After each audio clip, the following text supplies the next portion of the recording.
और विष्णु जी को श्राप दे डालने के बाद नारद जी जब अपने काम से और अपने क्रोध से होश में आते हैं, जब शिव जी की महालीला ख़त्म होती है, उसके बाद नारद जी को काफ़ी ग्लानि होती है। वे उस पश्चाताप के लिए काफ़ी आग्रह करते हैं। वे विष्णु जी के चरणों में गिर जाते हैं। वे ऐसा कहते हैं कि मैं तो आपका दास हूँ, मैं आपका सेवक हूँ और मैंने हाय ये क्या कर डाला, और मैंने अपने पूज्य को ही मैंने ऐसा कह डाला, शब्द कह डाले, उनको श्राप दे दिया।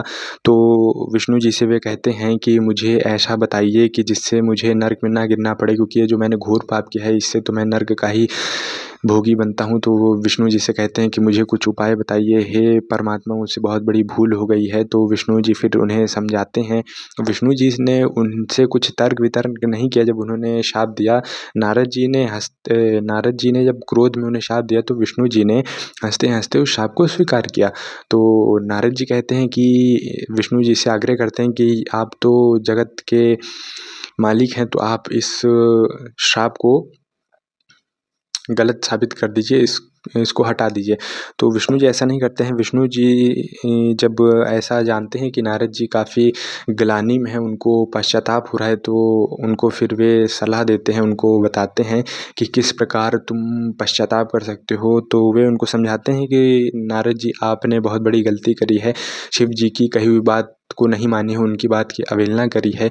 तो इस प्रकार ही आपके साथ ये सब हुआ है, लेकिन अब आपको पश्चाताप हो रहा है, अब आपको ग्लानि हो रही है। तो मुझे एक परमात्मा होने के नाते अपने भक्त को हित में करना ये मेरा परम कर्तव्य है। तो वे उन्हें उपाय बताते हैं। उपाय के तौर पे क्या कहते हैं? उपाय के तौर पे उन्हें कहते हैं कि शिव के शतनाम स्तोत्र का पाठ कीजिए, और इससे क्या फल मिलेगा? इससे फल ये मिलेगा कि आपके जो भी समस्त पाप हैं और जो भी कष्ट हैं, और उसके अलावा आपको भोग और मोक्ष देने वाला ये शिव के शतनाम स्तोत्र का पाठ करने से सब कुछ प्राप्त होगा, और आपके पाप जो भी हैं वो शीघ्र ही नष्ट हो जाएंगे।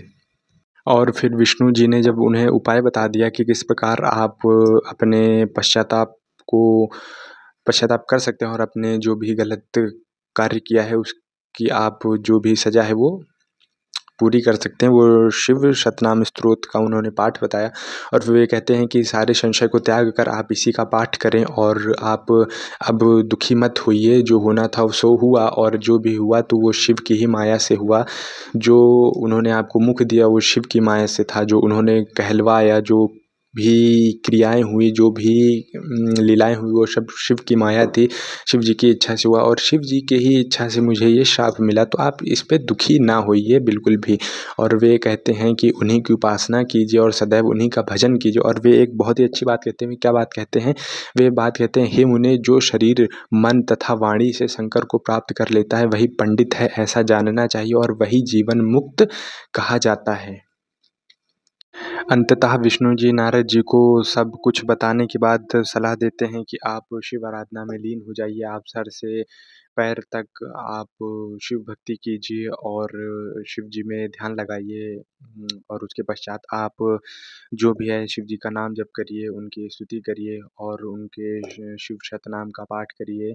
और उनके जो भी नगरी है शिव नगरी, जैसे कि उन्हें काशी बहुत प्रिय है, तो आप वहाँ जाइए, वहाँ पे भ्रमण कीजिए, वहाँ पे साधु संतों से समागम कीजिए। वहाँ पे आप जाएँगे तो आपका मन में जो भी है वैराग्य उत्पन्न होगा, और आप अपने मोह से और मद से बाहर आ पाएँगे। आपको बहुत ही सहायता मिलेगी, आपके मन को काफ़ी शांति मिलेगी। काशी जाइए, और जो अन्य तीर्थ हैं शिव जी के, जैसे उज्जैनी नगरी है, इत्यादि नगरियों में आप भ्रमण कीजिए, वहाँ उनका दर्शन प्राप्त कीजिए।